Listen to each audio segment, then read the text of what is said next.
The sun hadn't even crested the treetops when he left his hotel that morning. Duffel bag slung over one shoulder, aviator sunglasses tucked into his shirt pocket. He'd just wrapped up a week-long training session in Atlanta, advanced simulator drills for a new aircraft model, and was finally heading home. The flight wasn't long, barely 2 hours, but he'd splurged on a first-class ticket. Not out of luxury, but necessity. After days of intense focus, red-eye flights, and hotel coffee that tasted like burnt paper, he needed a few quiet hours to rest before stepping back into his own cockpit. The next day, he walked through the terminal with the calm stride of someone used to moving through spaces where people often assume he doesn't belong. It wasn't arrogance, just quiet confidence worn smooth by years of proving himself over and over again. At the gate, he handed over his boarding pass without a word. The agent scanned it, glanced at him, then back at the screen as if double-checking that the name matched the face. A small thing, but he noticed. He always did. Boarding began, and he waited until his zone was called. First class filled quickly. Business travelers with rolling suitcases, a couple celebrating an anniversary, an older man reading a thick paperback. He found his seat by the window, stowed his bag, and settled in. The leather was cool against his arms. He leaned his head back and closed his eyes, already imagining the hum of the engines, the gentle lift off the runway, the peace of cruising altitude. That's when she appeared. A flight attendant, mid-50s, hair pulled into a severe bun, lips pressed into a line that suggested she'd already had a long day, stopped at his row. She didn't smile. "Sir," she said, voice clipped, "this section is for first-class ticket holders only." He opened his eyes slowly. "I know. I'm in the right seat." She glanced at his clothes, dark slacks, a button-down shirt, no uniform, and frowned. "Are you sure? Sometimes there's a mix-up with upgrades." He reached into his jacket and pulled out his boarding pass, handing it to her without a word. She studied it, then looked back at him, eyes narrowing slightly. "You're listed as a pilot on the manifest," she said, as if that explained everything. "I am," he replied evenly, "but not on this flight. I'm flying as a passenger today." She didn't move. Pilots don't sit in first class unless they're working the cabin or deadheading under specific arrangements. "I'm not deadheading," he said, keeping his tone neutral. "I bought this seat full fare. Receipts on my phone if you need it." A few passengers nearby turned to watch. The couple across the aisle exchanged a look. The stewardess shifted her weight, clearly uncomfortable but unwilling to back down. "I'm going to need you to step aside while I verify this," she said, voice rising just enough to carry. He stood, not because he had to, but because making a scene wouldn't help. He'd learned long ago that calm often disarms suspicion faster than anger ever could. As he stepped into the aisle, she took his boarding pass and walked briskly toward the front of the plane. Minutes passed. Passengers boarded around him, casting curious glances. Some offered sympathetic smiles. Others looked away quickly, as if afraid to get involved. He stood near the galley, arms loosely crossed, watching the cabin crew move about, adjusting carts, checking overhead bins, chatting in low voices. None of them looked at him directly. Then the stewardess returned, face tight. "We're still confirming your status," she said. "Until then, you'll need to wait in economy." A ripple went through the nearby seats. The man with the paperback lowered his book. The woman beside him whispered something to her husband. "I've already shown you my ticket," he said, voice still level. "There's nothing to confirm. I paid for this seat." "This isn't about payment," she snapped, just loud enough for others to hear. "It's about protocol. And right now you're causing a delay." That stung, not because it was true, but because it was so clearly false. He wasn't causing anything, she was. But he knew how this would look if he pushed back too hard. A black man arguing with airline staff, raising his voice, disrupting the process. The script was already written in people's minds before he'd even spoken, so he nodded once. "Fine." He gathered his bag and walked back through the cabin, feeling dozens of eyes on his back. He found an empty seat in the last row of economy, shoved his duffel under the seat in front, and sat down. The fabric was thin, the space cramped. He stared out the window at the tarmac, jaw tight, not out of anger but exhaustion. Not this again, he thought. Not today. Up front, the stewardess radioed the cockpit. "We've got a situation," she said into the intercom. "A passenger in first class claims to be a pilot but isn't on duty. He's refusing to move. The captain's voice came through, calm and measured. What's his name? She checked the manifest. Says his name is redacted, but I'm not sure. Put him on the phone, the captain interrupted. She hesitated. He's in the back now. Go get him. A few minutes later, she appeared at the rear of the plane, face flushed. The captain wants to speak with you. He stood again, walked forward without a word, and took the intercom handset she offered. Hey, the captain said, voice instantly warmer. Is that really you? He smiled for the first time that morning. Yeah, just trying to get home. There was a pause. Then, I saw your name on the manifest and thought it might be you. Welcome aboard, brother. You're absolutely in the right seat. Get back up here. The stewardess stood frozen, eyes wide. The other flight attendants stopped what they were doing. Passengers who'd overheard exchanged glances. He handed back the handset and turned to walk to first class.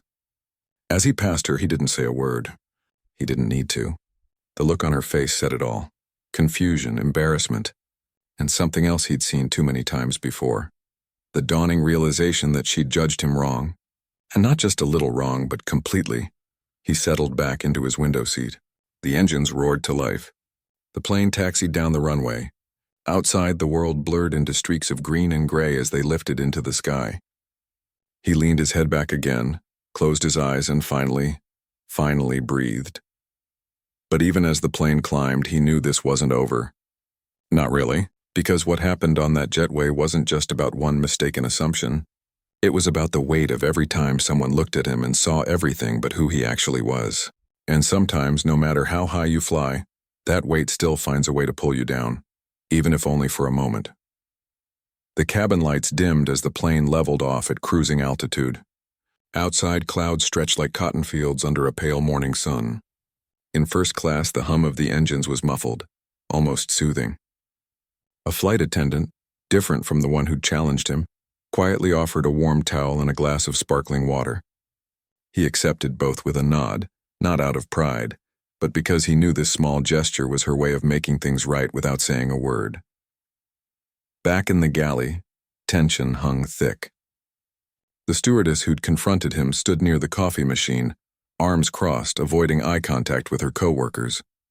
One of the younger attendants tried to hand her a clipboard for drink orders. She shook her head sharply. Not now, she muttered. Her hands trembled slightly as she adjusted her scarf.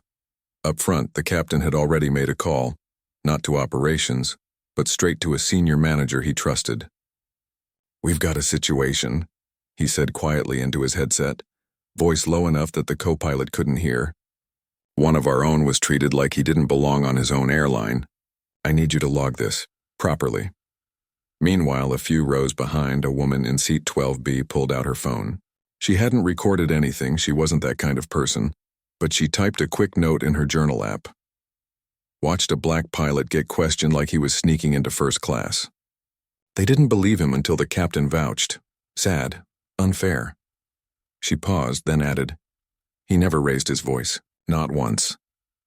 Another passenger, an older man traveling for a medical appointment, leaned over to his wife. That young man handled himself like a pro, he whispered. They should be ashamed. Word spread quietly through the cabin. Not loudly, not dramatically. Just murmurs between strangers who suddenly felt connected by what they'd witnessed. A flight attendant passed through economy with drink orders and caught the tail end of a conversation. She glanced toward the front, then quickly looked away, her expression unreadable. In his seat, he tried to rest, but sleep wouldn't come. His mind kept circling back to the look on that stewardess's face. Not just disbelief, but something colder. It reminded him of the time he'd been stopped by security at a hotel where he was staying for a conference, even though he'd shown his room key twice. Or the rental car agent who insisted he must have the wrong reservation, despite the confirmation email open on his screen. These moments never fully left you. They stacked up like unread letters in a drawer, sealed but heavy. He thought about his father, who'd worked as a mechanic for 30 years and always told him, no matter how good you are, some folks will still wait for you to prove it twice. He'd rolled his eyes back then. Now he understood. An hour into the flight, the lead flight attendant, a man with silver streaks in his hair and a calm demeanor, approached his seat. Sir, he said softly, on behalf of the crew, I want to apologize. That shouldn't have happened. He looked up. "Thanks," he said simply. No lecture. No demand for more. Just acknowledgement. That was enough. The man nodded, lingered for a second, then returned to the galley. There, he pulled the stewardess aside. "What were you thinking?" he asked, not unkindly but firmly. "You didn't verify. You assumed." "She didn't even check with the cockpit before escalating," another attendant added quietly. "We all saw it." The stewardess opened her mouth to defend herself, then closed it. She stared at the floor. I thought something was off," she finally said. "He didn't look like what?" The lead attendant cut in. "Like a pilot?" She didn't answer. Back in first class, the captain made another call, this time to the airline's diversity and inclusion liaison, a former pilot himself. "This isn't the first time," the captain said. "And if we don't treat it seriously, it won't be the last." On the ground in the airline's operations center, an alert pinged on a supervisor's screen. "Incident report initiated. Flight 428. Passenger complaint. Potential bias." Standard procedure would have been to file it and follow up in 48 hours.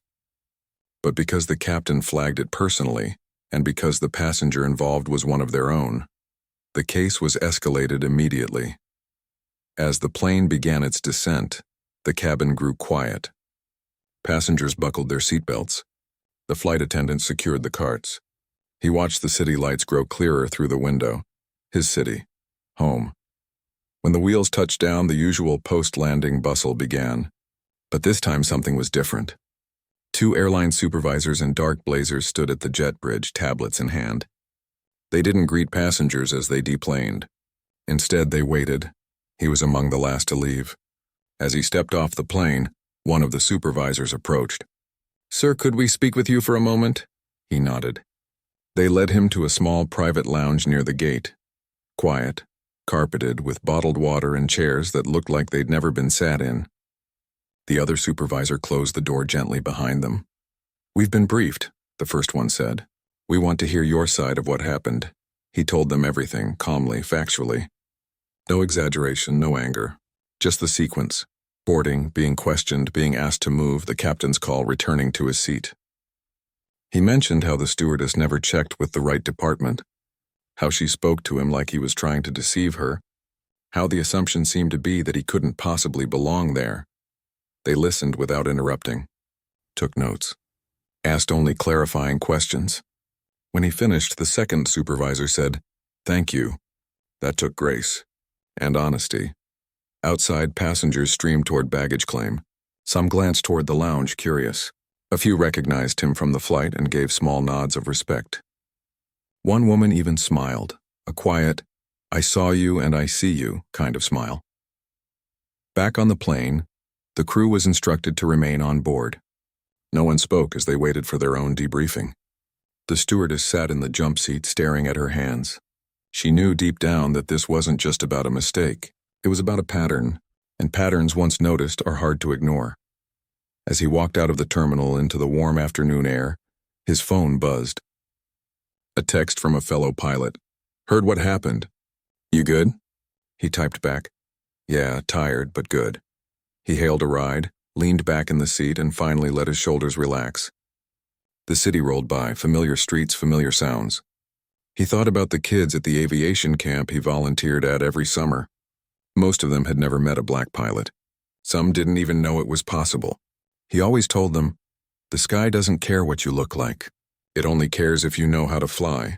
But the ground was different. The ground had memories, biases, assumptions that clung like static. Still, he wouldn't let it ground him. Not today, not ever. Because flying wasn't just his job. It was his freedom. And no one, not a stewardess, not a system, not a single moment of doubt, could take that away. By the time he got home, the story was already moving, quietly at first, like ripples from a stone dropped in still water. A passenger from the flight posted a short note on a travel forum. Watched a black pilot get treated like an imposter in first class. Captain had to vouch for him. Airline needs to do better. It wasn't angry. It wasn't dramatic. Just honest.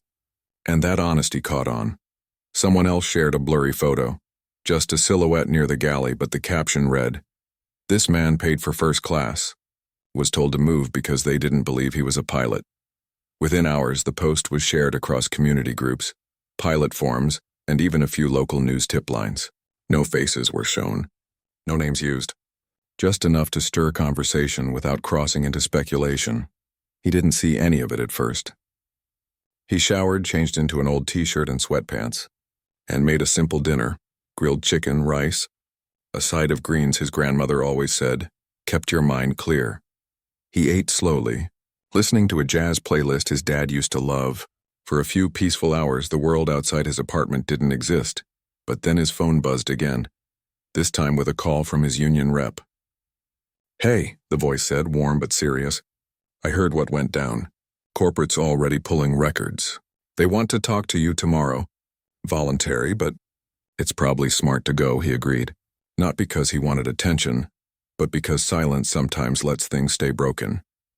Meanwhile, at the airline's headquarters, a crisis response team had been quietly assembled. Not because of the media, there wasn't much yet, but because internal channels had lit up. Pilots were emailing leadership. Flight attendants were sending anonymous notes through the employee portal. Even ground staff at the hub airport were asking, "Did you hear about what happened on 428? What made this different wasn't just that a pilot was involved. It was how ordinary the incident felt to so many people of color who worked in aviation: mechanics, gate agents, instructors, even senior captains. They'd all been mistaken for someone who didn't belong, questioned in spaces they'd earned, made to prove their right to be there while others walked through unquestioned. The next morning, he arrived at the airline's regional office early. No suit, just neat slacks and a button-down. He was shown into a small conference room with soft lighting and bottled water on the table. 2 investigators sat across from him, one from HR, one from customer experience. Both took notes by hand, not on laptops. It felt less like an interrogation, more like a conversation. He told his story again, same as before. Calm, clear, no embellishment. When they asked how it made him feel, he paused. "Disappointed," he said finally. "Not just for me. For the passengers who saw it happen. For the young crew members watching how we treat each other. If we can't trust our own people, how can we expect passengers to trust us?" The HR rep nodded slowly. "We've reviewed the audio from the cockpit call," she said. "And passenger statements are lining up. We also pulled past service records for the attendant involved. He didn't ask for details. He didn't need to." The weight in her voice said enough. That same day, a local news blog published a short piece titled, "Pilot Denied First-Class Seat Despite Valid Ticket, Airline Investigating." It quoted anonymous sources and included a statement from the airline. "We take all reports of bias seriously and are conducting a full review." No names.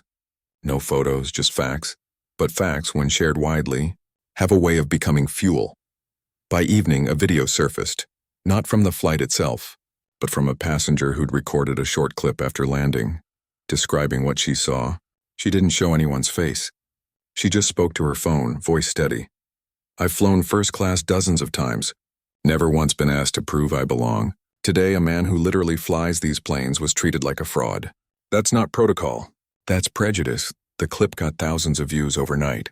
Comments poured in, some supportive, some skeptical, a few defensive. Maybe she was just having a bad day. But the overwhelming response was a quiet chorus of, "This happens more than you think." Back at the airline, leadership held an emergency meeting. The CEO joined by video. "This isn't just about one flight attendant," he said. "It's about whether our culture matches our values. And right now it doesn't." Orders went out. Suspend the entire cabin crew from that flight pending full investigation. Not as punishment yet, but as a standard step when multiple witnesses report a serious service failure involving potential discrimination.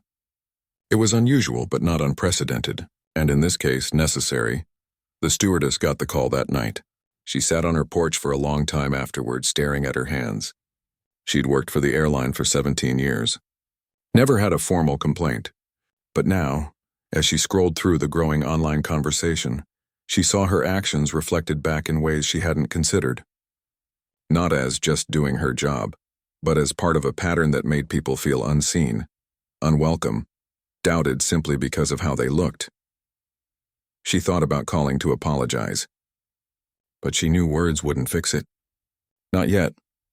Meanwhile, he got a message from a high school teacher he'd met at a career fair last year. "My students saw the news," she wrote. "They're asking if it's true that pilots like you still get treated like that. What should I tell them?" He typed back, "Tell them it happens. But also tell them I'm still flying." Because that was the truth. The next morning, he showed up for his scheduled flight. Different route, different crew. As he walked through the terminal in uniform, heads turned. Not with suspicion this time, but with something like respect. A gate agent gave him a small salute. A young boy pointed and whispered to his mom, "Is that a real pilot?" She smiled. "Yes, and one day you could be too." He boarded the plane, greeted the captain, ran through the pre-flight checks. Everything felt normal, routine, safe. But the world outside the cockpit was changing. Slowly, unevenly, but surely. Because sometimes it only takes one moment of truth, witnessed by enough people, to start shifting the ground beneath everyone's feet. And this time, the sky wasn't the only thing that felt wide open. The airline didn't wait for the story to blow up on national news before acting. By the end of that week, internal interviews were complete. Every crew member from the flight had been questioned. Not just about what happened, but about how they responded, what they saw, and whether they'd witnessed similar incidents before. Some admitted they'd stayed quiet out of fear. Others said they'd tried to intervene but were shut down. A few even shared their own stories, times they'd been doubted, dismissed, or made to feel like outsiders in their own workplace. Security footage from the jet bridge and cabin was reviewed frame by frame. Passenger statements, written, recorded, and verified, lined up almost perfectly. There was no "he said, she said." There was only what happened, clear as daylight. The stewardess who'd challenged him didn't deny her actions. In her interview, she said she followed procedure, but when pressed, she couldn't name the specific policy that required her to remove a ticketed passenger without verifying with the right department. Worse, when investigators pulled her service history, 2 prior complaints surfaced, one from 5 years ago involving a South Asian passenger with a first-class ticket, another from 3 years back with a black woman traveling on a corporate account. Both had been logged as customer misunderstandings and closed with no follow-up. That pattern changed everything. 2 days later, the airline sent a company-wide email. Not vague, not corporate speak, direct. Effective immediately, it read. The cabin crew assigned to Flight 428 has been terminated following a confirmed violation of our conduct and inclusion policies. No names, no drama. Just accountability. Passengers who'd been on that flight began receiving personal apology emails, not automated but signed by a real person in customer care. "We failed to uphold the trust you place in us," the message said. And we failed one of our own. Those who'd spoken up were quietly thanked. One woman received a handwritten note along with a voucher, not as payment but as recognition. Outside the company, the response was mixed but mostly respectful. Aviation forums buzzed with support from fellow pilots and crew. "It's about time," one veteran captain posted. "We've all seen it. Now we're finally calling it what it is." Civil rights groups issued measured statements applauding the swift action, but urging long-term change, not just symbolic firings. The airline didn't stop there. Within 72 hours, they announced mandatory retraining for all 12,000 customer-facing employees, gate agents, flight attendants, call center staff, focused not just on anti-bias policies, but on recognizing unconscious assumptions and de-escalating situations without humiliation. Role-playing scenarios would include real stories, anonymized but authentic. Supervisors would be evaluated not just on efficiency, but on how they modeled inclusion. And for the first time, the airline opened a direct feedback line where employees could report bias concerns without going through their chain of command. It was anonymous, encrypted, and reviewed by an independent ethics panel. He didn't ask for any of this. He hadn't demanded punishment or headlines, but he watched it unfold with quiet relief. Not because he wanted people to lose their jobs, but because silence had cost too much for too long. Sometimes consequences aren't about revenge. They're about making sure the next person doesn't have to go through the same thing. A week after the flight, he received a call from the airline's chief operations officer. Not a formality, a real conversation. "We owe you more than an apology," the executive said. "We owe you a better workplace, and we'd like your help building it." He agreed, but only if it wasn't just performative. No photo ops, no staged panels, Just honest work behind the scenes, reviewing training materials, advising on policy language, mentoring new hires from underrepresented backgrounds. He'd seen too many companies turn pain into PR. He wasn't interested in being a symbol. He wanted to be part of the solution. Meanwhile, the stewardess packed up her uniform. 17 years of service reduced to a cardboard box on her kitchen table. She didn't post angry rants online. She didn't blame cancel culture. Instead, she signed up for a community workshop on implicit bias, something she'd always thought was for other people. Sitting in that room, listening to stories from nurses, teachers, retail workers, she began to understand how small assumptions could pile up into real harm. It didn't excuse what she'd done, but it gave her a path forward. Back at the airport, things felt different. Gate agents double-checked tickets without suspicion. Flight attendants greeted passengers with open eyes, not prejudged categories. A young black man in a pilot's uniform walking through security no longer drew lingering stares, just nods of recognition. One afternoon, he spotted a new hire, a woman in her early 20s, first week on the job, hesitate before asking a passenger for ID. He watched her take a breath, square her shoulders and say, "Just verifying for safety. Sir, thank you for your patience." The passenger smiled and handed it over without issue. No tension, no drama, just professionalism. That small moment meant more than any press release ever could. The airline also quietly partnered with a non-profit that supports youth in aviation, especially kids from communities rarely seen in cockpits. They funded scholarships, donated simulators, and arranged cockpit tours. He volunteered for the first event, standing beside a wide-eyed teenager who kept touching the yoke like it might disappear. "Can I really do this?" the kid asked. He looked him in the eye and said, "You already are." No one mentioned the incident that started it all. But it was there, in the extra care, the deeper listening, the willingness to believe people the first time they say who they are. Because real change doesn't always come with sirens and headlines. Sometimes it's in the quiet shift of a glance, the pause before an assumption, the choice to trust before doubting. And in an industry built on precision and trust, that shift mattered more than anyone realized.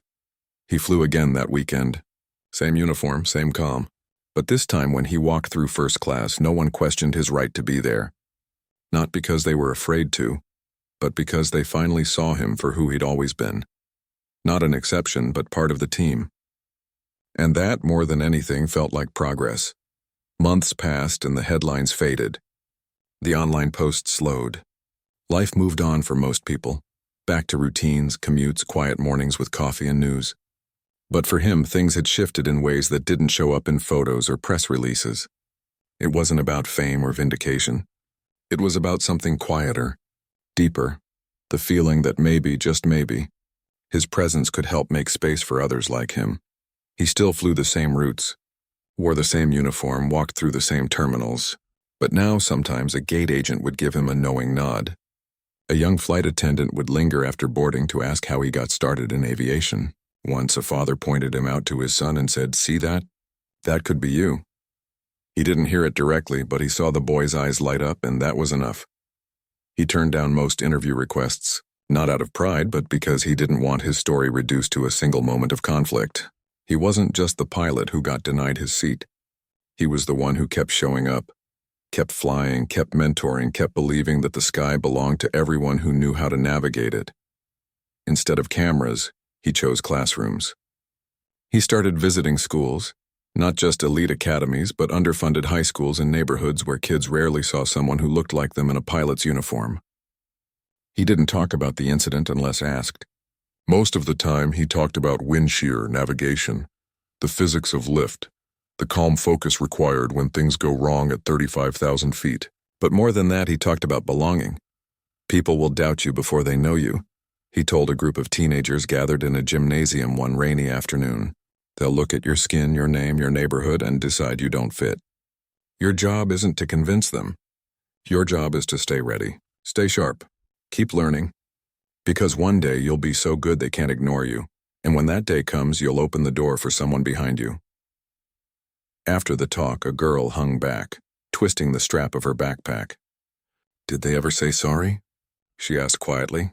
He thought for a moment. "Not the way you might hope for." But actions matter more than words. And what happened after? People listening, policies changing, kids like you getting a chance, that's the real apology. She nodded, like she understood something bigger than the question she'd asked. Back at the airline, the changes stuck. The retraining wasn't a one-time event. It became part of onboarding. New hires now spent a full day not just learning safety protocols, but discussing real scenarios where bias had caused harm and how to interrupt it. Supervisors were evaluated on inclusion metrics, not just on time departures. And the anonymous reporting line?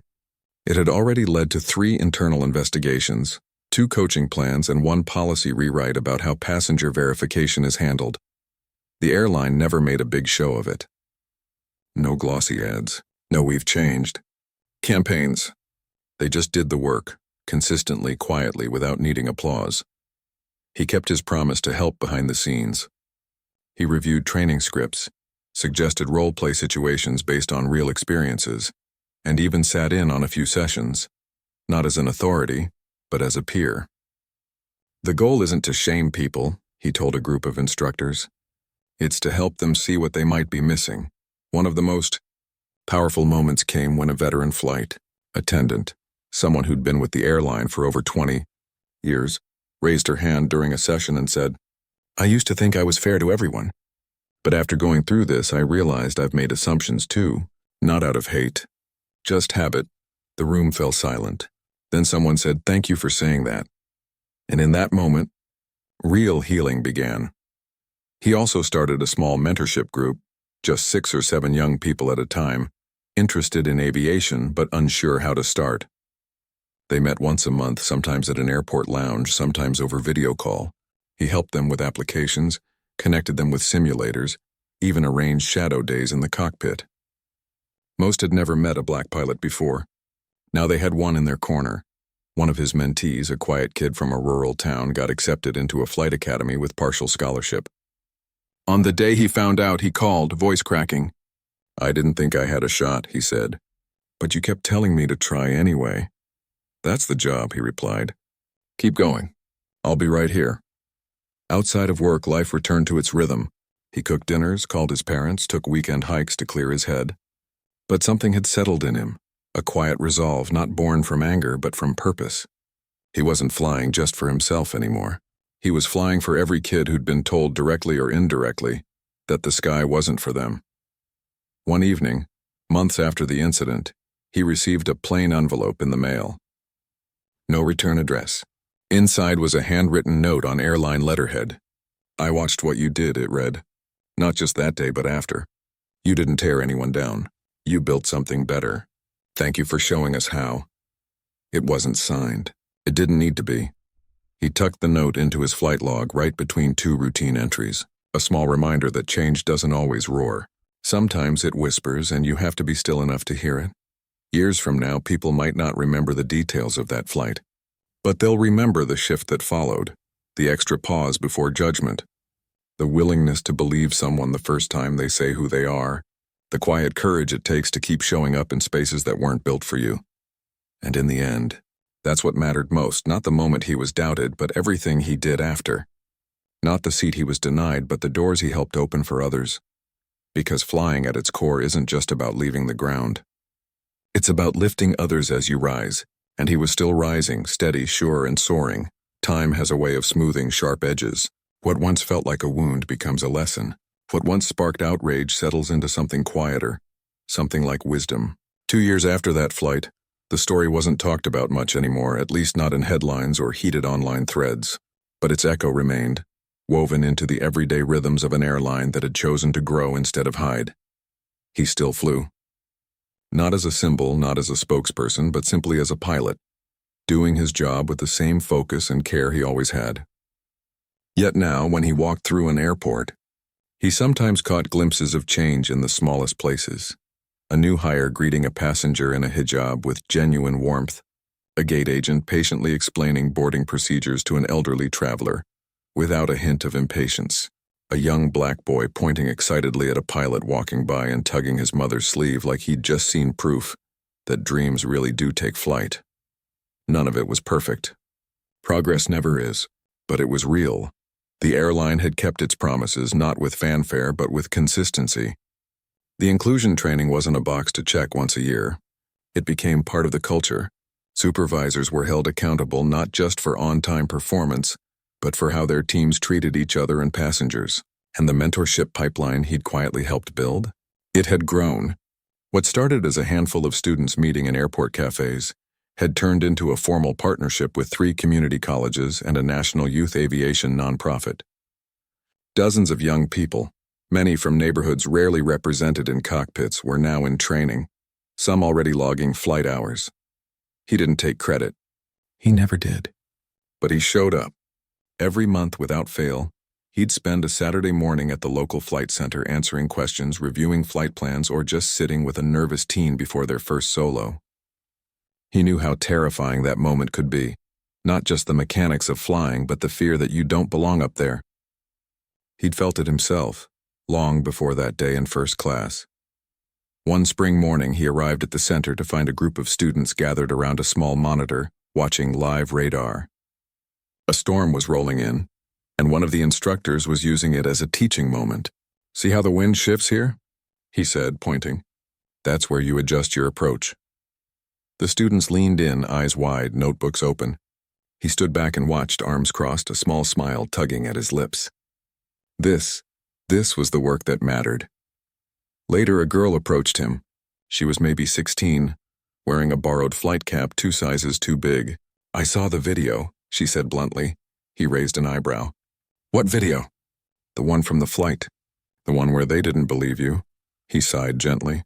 "That wasn't the important part. But it is," she insisted, "because you didn't let it stop you. And now I'm here." He looked at her, really looked, and saw not just a student but a reflection of his younger self. Determined, a little scared, but refusing to be erased. "Then keep going," he said.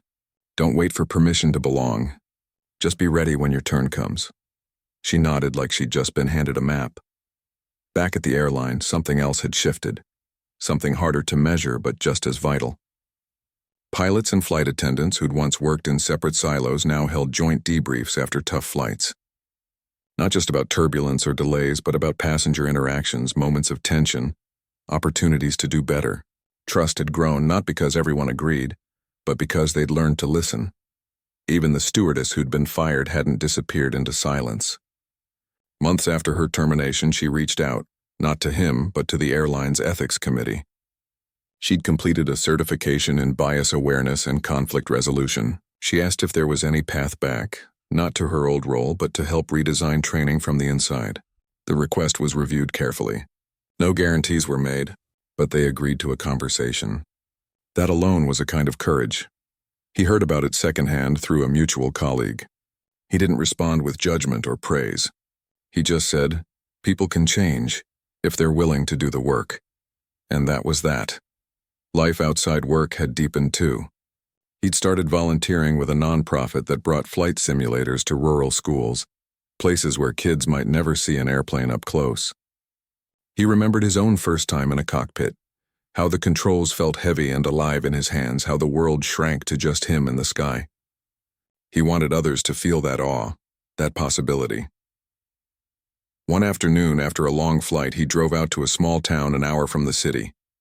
The school gym had been turned into a makeshift aviation lab, cardboard wings taped to chairs, a projector showing cloud patterns, a donated desktop running a basic flight program. Kids buzzed around like bees, trying on headsets, pretending to talk to air traffic control. He stood in the doorway for a moment, watching. Then a teacher spotted him and waved him in like he was expected. He spent the next 2 hours guiding a group through a simulated takeoff. One boy kept stalling the plane. Frustrated, he slumped back. "I'm no good at this," he muttered. "Neither was I," the pilot said, pulling up a chair. "First time I tried, I nosed straight into a virtual mountain." The boy looked up, surprised. Really? Flying isn't about being perfect. It's about learning how to recover." The boy tried again. This time the plane lifted smoothly into the sky. His face lit up like sunrise. That night, driving home, he thought about how far he'd come. Not just in miles flown, but in the quiet impact of showing up again and again for people who needed to see someone like them succeed. The airline, for its part, had begun sharing anonymized data on diversity in hiring, not as a boast but as a benchmark. Pilot trainee programs now included outreach to historically black colleges, women's aviation clubs, and veteran groups. Retention rates for new hires from underrepresented backgrounds had doubled in 2 years. It wasn't charity. It was smart. Because a team that reflects the world it serves is simply a better team. He never asked for a statue or a plaque. But one day, he opened his locker at the crew lounge and found a small framed photo tucked inside. It was from that high school visit. The girl in the oversized cap standing next to a training plane, grinning like she'd just conquered gravity. On the back, in neat handwriting, "Because of you, I'm not asking if I can. I'm asking when." He kept it on his desk at home.